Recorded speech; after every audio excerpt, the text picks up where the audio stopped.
Today we're going to be talking about type annotations in Python because I see a lot of you are still confused about how they work, what they do, and what they're supposed to do. So let's go over first how we can create a type annotation and what it does in practice.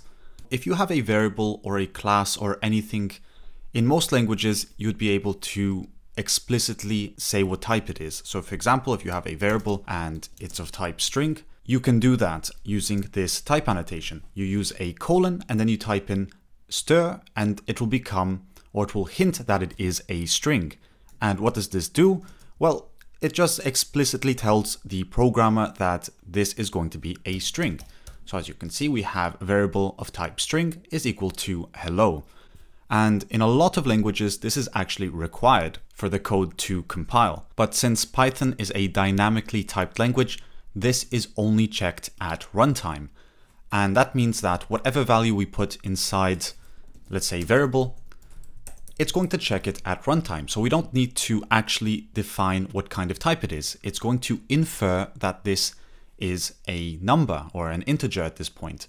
And if we change that to a Boolean, such as true, it's going to be smart enough to infer that that is a Boolean. So type hinting is not required in Python to actually create a variable. But what's really nice about type hinting is that it gives you extra context in your code editor. So right now we have title, lower, split, and all of this good stuff. And one nice place that this can be very useful is if you have a function such as this one here that doesn't say anything useful, but it takes some text.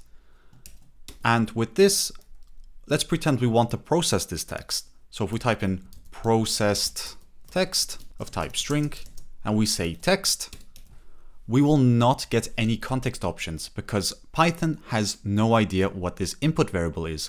We did not give it any type annotations, so it cannot guess what we're putting there. We can still use string methods here. We can say, text.split, and that will work fine. This is a valid Python method. But we will not get this help from the editor. So this is one of the most useful places to use it is inside the function parameters. Because now if we say that it's of type string and we type in dot, it's going to give us all the methods associated with that data type. And that goes for classes and every other data type as well. We know exactly which methods come with it. But what if you have a variable that can be multiple data types? Well, we have something that's called a union operator. So suppose that text can be either a string or a list. You can use this union operator to define that it is either a string or a list. So now we're going to get context options for both the string and the list, which might and not be useful depending on what you're trying to do. Now, there are a few misconceptions with type annotations. One is that it provides type safety, but check out this line of code right here where I say text is of type integer and we say hello. As soon as we print text, a lot of people would expect this to raise an exception. But if you run it, Python couldn't care less about what type you provide here. You can provide any type for any variable and Python is going to ignore it. It's literally something that helps the programmer understand the code better. And on top of that, the code editor gets some context so it can tell you, hey, silly programmer, you were supposed to put an integer here and not a string. So it does give us some syntax highlighting, which can be very useful. And I use this a lot because sometimes I call methods on variables and I might not always understand what I'm getting back. So to make sure you're getting back what you think you're getting back, it's good to have type annotations. So here we're going to change that back to string. So we can get rid of that syntax highlighting and we can have the correct type here. The second biggest misconception is that this will speed up your program because we're explicitly telling the text what type it is. I'm not going to go into the details regarding that, but that's not how it works. Again, this is just a clue for the code editor and yourself that this should be a string, or if you have a class that this should be of that type. So when should we use type annotations? And my recommendation is for one to always use them where you can benefit off that extra context, such as in functions when you're providing arguments. That extra context is crucial if you're working in PyCharm or other code editors. But if you're some crazy programmer who only uses Notepad on Windows to program, type annotations might just make your code more complicated. But there are some situations I myself find quite confusing on whether I should use type annotations or not. And for this example, I'm going to create a class of type fruit, and then we're going to create an instance of fruit. So in general, I would type in something such as banana of type fruit is equal to a new fruit. But I debate this with myself quite a lot because it kind of looks ridiculous like Java.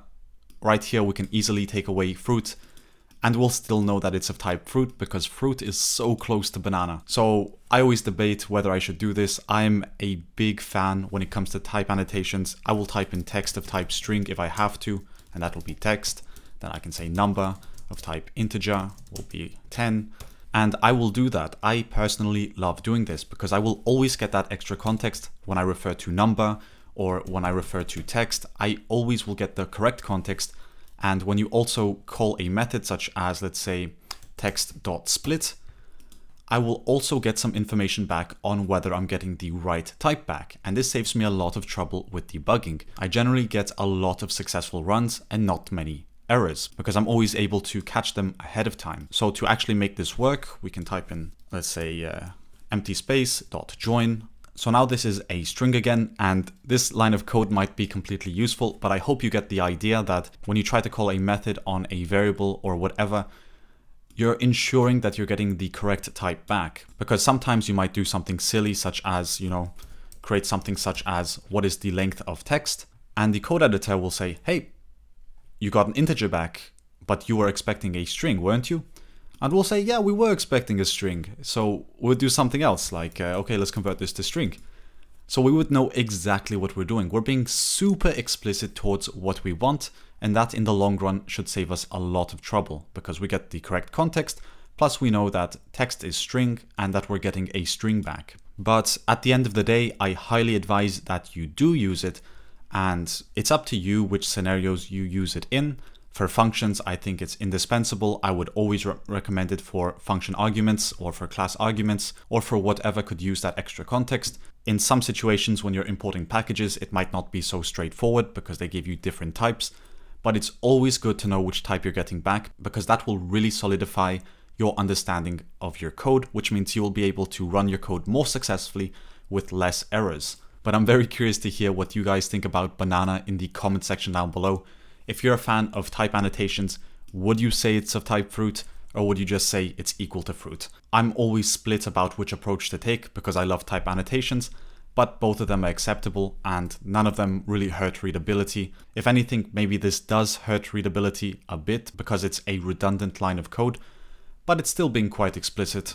So I think I'm leaning more towards not having that when it comes to something so obvious, but it still feels weird because I'm so used to adding type annotations everywhere. But anyways, that's actually all I wanted to cover in today's lesson. So as always, thanks for watching and I'll see you in the next video.